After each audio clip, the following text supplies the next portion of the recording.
Hi, welcome back to the farm. My name's Roz, also known as Passion Flower, and you'll find me here each week talking about my farming and creative life.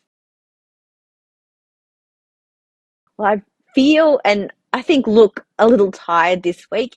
As most people who live in Victoria know, it has been an extremely wild weather week this week. Lots of very, very strong winds. We have had the power go out twice this week. And at night, the weather and the wind has been so severe, so loud that I've just been struggling to sleep. And I am really, really feeling it today. I wasn't sure if I was going to be able to record today because the power had been out. It's just come back on much earlier than the expected time that we were told. So that's a very good thing, but it has been out for pretty much the whole day. But I tried to record a little bit earlier and it was just much too dark in here. But now that the power is back on, I have lights. And of course, now the sun's out as well. So if it had been like this with the sun earlier in the day, I probably could have done it. Seriously. So I feel like I haven't been able to get a lot done this week. The other day that the power went out, I had planned to dye yarn that afternoon, but I couldn't because there was no power. And I was going to do that this afternoon. And again, there was no power. So I'm choosing to record now while we have some power in case it goes out again because it is still quite windy. And I will hopefully be able to get that dyeing done later today or probably at this point, the way I'm feeling, it'll be tomorrow.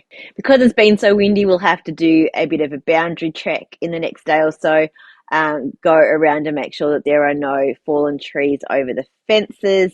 Nothing that we can see from the road, but we might have to check the back part through the bush that we really don't get to all that often and around the other side of the road as well. The paddock where the sheep are in are fine and where the cows are in are fine. So they're at least secure. We know that for sure. As you can see, I have rearranged again in here and I think I'm getting close to a final solution layout for here in the shed. So I'm kind of back to how I was before. So facing in the same direction as I was before. So the fire is here in front of me and I have a window here and I have two sliding doors over here. This cabinet behind me used to run the other way. So I was sort of like in a little corner, but I've opened up the space a little bit. And I've rearranged where some of the other chairs are. You can see my desk area just at the corner here. So it kind of is open all the way through to where I sit for my work and where I reskein yarn. And then my dyeing area is over that way. So it's almost done. There's a little bit still to clean up. So I'll probably record a shed workshop tour this coming week. I think I should have everything at least to a point where it's not too messy by then.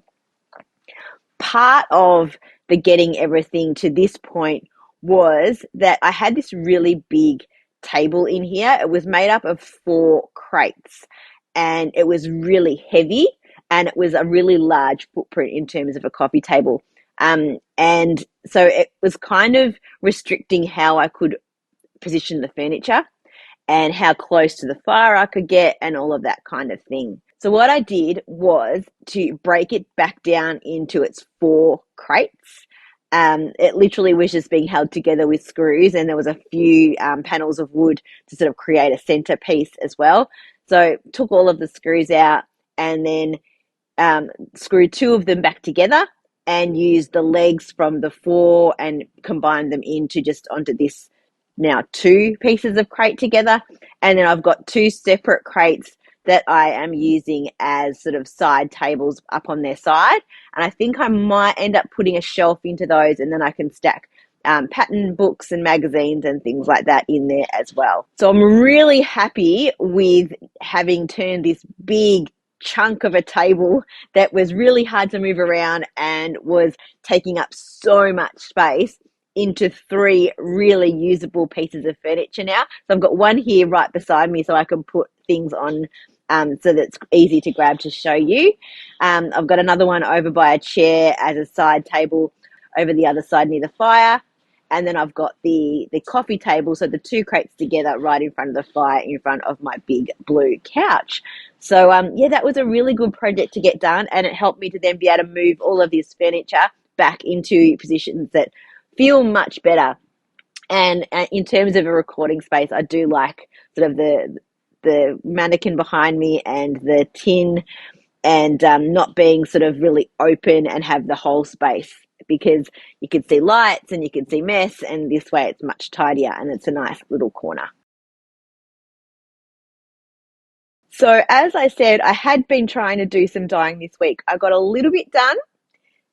Then the next two times I went to dye yarn, there was no power. So I've been rescanning, which is good. I've still got something that I can do because I do all of my rescanning by hand. There's no power involved in that.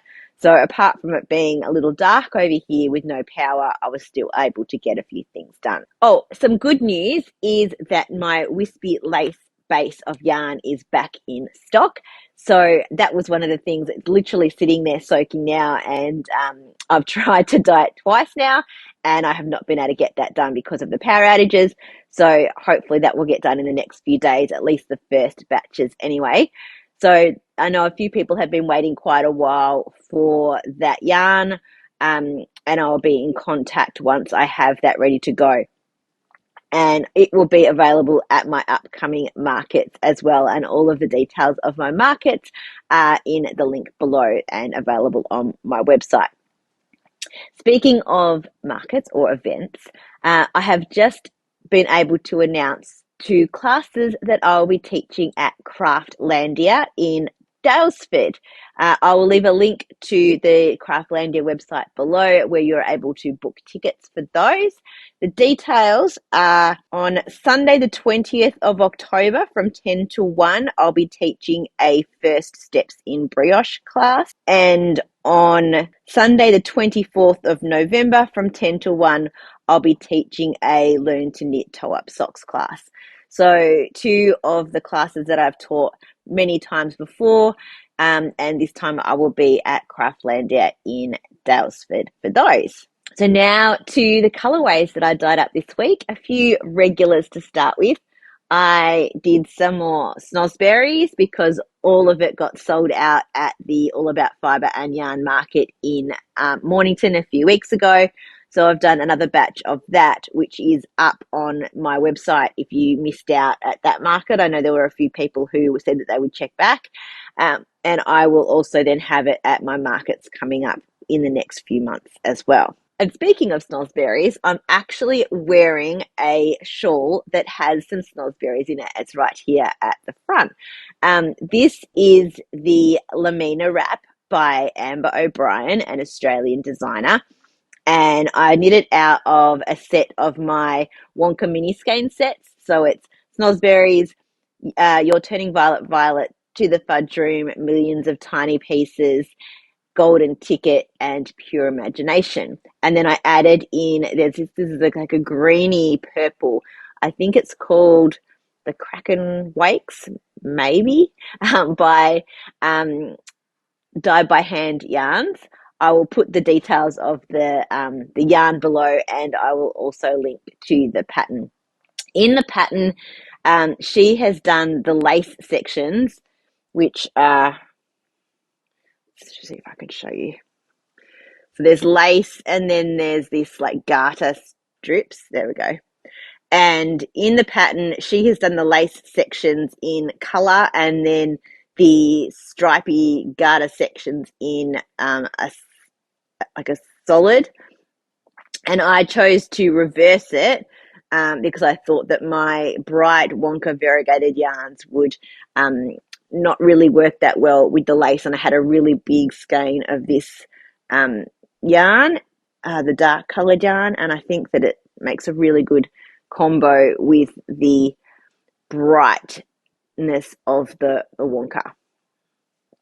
All right, to the rest of the yarn that I dyed this week, I did some mustard on sock yarn, still needs to be reskeined, this one, and also some azalea. which had been sold out for a little while as well. So I'm now working through my list of other colorways that have been sold out from the past few markets and making sure that I've got them restocked as I come in to the next few markets. Also, I mentioned this last week that I was thinking about um, adding in some contrast colors for the Christmas pre-order. So to do like mini skeins to go for socks, for what do you call them? For heels, toes, and cuffs. So this is Bright and Merry, the 2024 Christmas colorway. My aim is that by the time this video goes live, I will have this listing live. Not all of the photos might be up, but I'm at least going to have the options up and available. So a newsletter will go out and this will be live on the site. So I'll be offering it on sock yarn. It will also be on DK, and I will have it on a sock silver sparkle and a DK silver sparkle. Also, you can then add a coloured mini skein. So I've got 4 colours that I have come up with. I have raspberry, crush,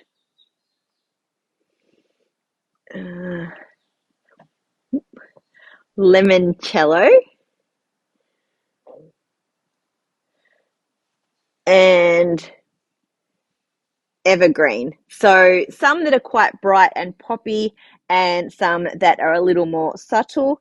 So there are the 4 colours of mini skeins that I will have as options to go with your sock yarn. So you can choose to just buy mini skein if you want, to just buy the full skein of Bright and Merry, or to choose one that you think would go along with it. In terms of crafting this week, it's been another reasonably slow week for me. As I said, I've been really tired and not sleeping very well because of the wind. So I haven't been really energized or enthused to do a whole stack of knitting, but I have done a little bit. I've continued to work on my stripy sock. The sock yarn is from Bombed Yarns and I think it's called Who Gives a Flying Flathead. There. So I am going to do these reasonably long. So I'm still working on the leg of the first sock. My plan is that when I fold it over, the leg will come to the end of the toe, and then my ribbing will be from the start of the toe down to the end. So I have, what is that, like 1, 2, 3, 4, 5, 6, like 7 stripes left before I will do a little bit of ribbing for the cuff. And my other work in progress is the Little Love in the Fairfield Fins logwood colorway. And I made a little bit of progress from last week. So from this marker to here, that's not too bad. I haven't done any more only because it was about at the point, I think I've got 2 more rows and then it's time to put this on hold and start the other side. So it's more of a weekend job. So I had been kind of getting a few of these rows done every night, and it's reasonably mindless once you kind of get into it because you can sort of follow along and see where the pattern falls. But then, I put it on hold because I knew I was going to have to pick up stitches and start on the other side. So hopefully by next week I will be onto the other side. Maybe not all the way through to this point, but I'd like to get a little bit more done because once I have done that part, then I think I'm joining and I can just do the back, and then that should just be until I get to a length. But at the moment, you can still see I've got it on a number of different holders and cables, so it does become very much high cat temptation while I'm knitting.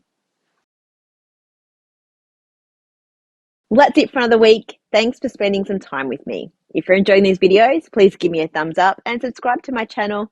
I look forward to seeing you next week on the farm. Bye.